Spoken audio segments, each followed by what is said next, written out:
Salut, salut, j'espère que vous allez bien. Aujourd'hui, petit retour dans mon enfance. J'avais envie de vous proposer 3 recettes que je mangeais très souvent quand j'étais enfant, que ma famille faisait très souvent. Et ben allez, c'est parti. Pour cette première recette, c'est à ma grand-mère qu'on va s'intéresser. Ma grand-mère, ne vous en faites pas, elle est toujours vivante, elle a bientôt 91 ans, elle les aura au mois de septembre. Et quand j'étais petite, je dormais souvent chez elle. Et quand je dormais chez elle, eh ben, j'aimais bien qu'elle me fasse un petit plat en particulier. Alors vous voyez, là je suis sur ma gazinière, donc pas de Thermomix pour cette recette-là. Et du coup, je suis en train de faire des coquillettes et un œuf à la coque. Alors ma grand-mère, elle mange de la soupe tous les soirs. Et moi, quand j'étais enfant, eh ben, je n'aimais pas la soupe. Je n'ai jamais mangé de soupe du tout. Et du coup, elle me faisait des trucs différents pour moi. Donc, elle me faisait des coquillettes avec un peu de beurre et du fromage râpé. Donc, elle le mettait tout de suite une fois que c'était cuit, tant que les coquillettes étaient bien chaude, elle remuait bien, ça faisait plein de fils, j'adorais. Et avec ça, bien sûr, un œuf à la coque. Alors voilà ce que je mangeais souvent quand j'allais dormir chez ma grand-mère. Voilà le soir, quand elle me gardait, que je dormais chez elle, voilà ce que je mangeais. Et l'œuf à la coque, ça a toujours été quelque chose que j'adore. Alors maintenant, bien sûr, je vais rajouter un petit peu de pain pour aller avec, que je couperai en petites tranches. Pain qui est juste là à côté. Et voilà, franchement, le goût était exactement comme dans mon enfance. Je me suis vraiment régalée à manger ça. C'était vraiment super bon.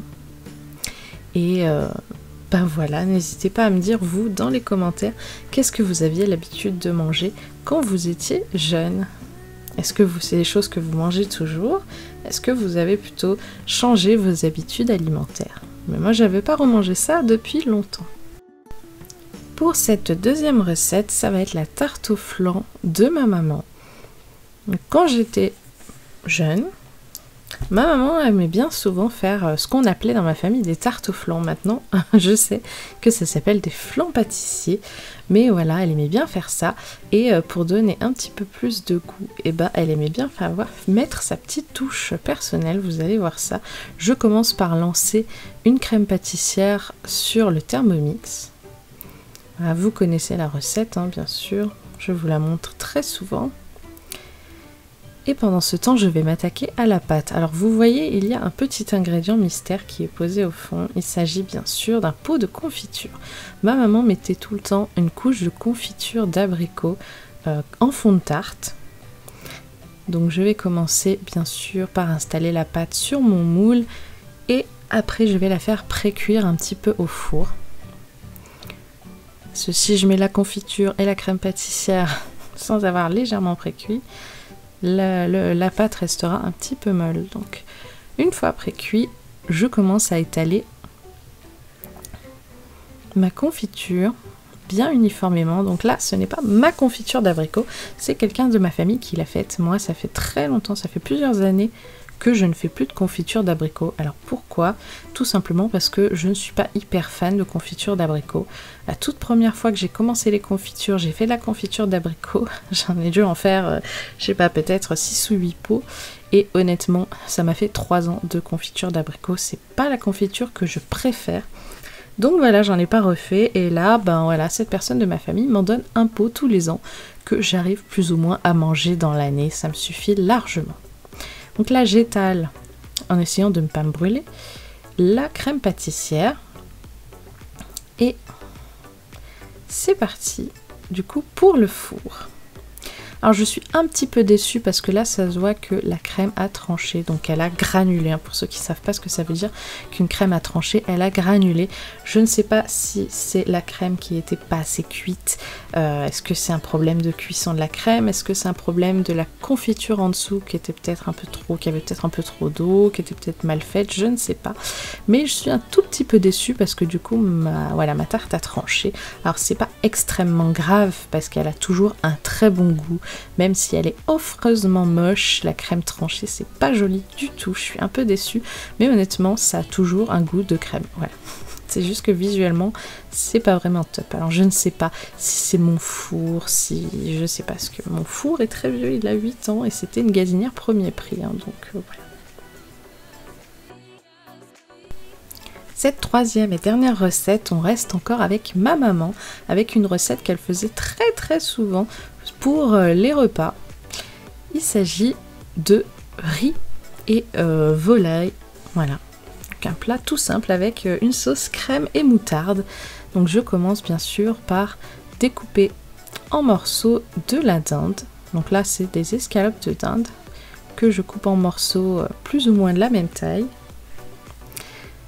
Je mets ça de côté sur la gazinière et je m'attaque au mélange. Donc c'est un mélange de crème fraîche épaisse et de moutarde. Alors je ne me rappelle plus exactement si c'était de la crème fraîche épaisse, semi-épaisse ou quoi que ma maman utilisait. Mais bon, là ce sera de la crème fraîche épaisse. Alors je suis désolée pour la LED au-dessus qui se reflète dans la crème. C'est vraiment, voilà, le blanc, très blanc comme ça. Je sais pas pourquoi. La caméra a du mal à... Avec la LED au-dessus, ça fait très coloré. Alors je suis désolée pour vos yeux. J'essaye de faire un mélange qui me plaît, donc avec pas trop de moutarde, pas trop fort en goût, mais pas qu'on le sente quand même un peu la moutarde. Voilà. Je fais fondre un peu de margarine dans une poêle. Alors oui, je cuisine à la margarine. Je sais que certaines personnes n'aiment pas. Voilà. Mais moi, je cuisine à la margarine. Donc je fais cuire de la dinde. Quand c'est pratiquement cuit, je n'attends pas. Je rajoute le riz. Je brasse légèrement et pareil, je n'attends pas pour ne pas que ça sèche ou que ça commence à coller à la poêle. Je viens ajouter la sauce, le petit mélange crème moutarde et je brasse. Je cuis 2 minutes à la poêle et c'est tout. Je cuis pas plus, il n'y a pas besoin. Le riz était déjà cuit, la dinde ça suffit largement et voilà. La viande se gonfle légèrement de crème, ça fait des morceaux beaucoup plus gros qu'avant, c'est vraiment excellent. Cette recette, franchement, j'adore. C'est une recette que j'adorais vraiment, que ma maman faisait régulièrement et franchement, ça m'avait manqué. Alors ça m'arrive de faire des fois de la crème, juste de la dinde avec la crème, mais plus comme ça. J'espère que cette vidéo vous a plu. Comme d'habitude, je vous retrouve dimanche prochain pour une autre vidéo et en attendant sur les réseaux sociaux. Bisous bisous tout le monde!